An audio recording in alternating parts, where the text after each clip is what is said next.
Bilgisayarı yavaşlayan birçok kişi ilk çözüm olarak format attırmayı düşünüyor. Ancak çoğu zaman sorun format atmakla ilgili bile olmayabiliyor.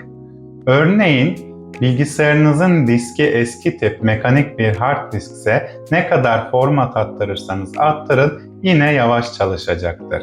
Ya da RAM kapasiteniz yetersizse bilgisayar aynı anda birkaç program açıldığında performans kaybı yaşayacaktır.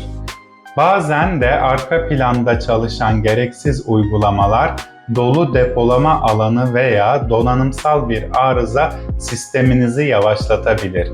Doğru çözüm önce sorunun nedenini tespit etmektir.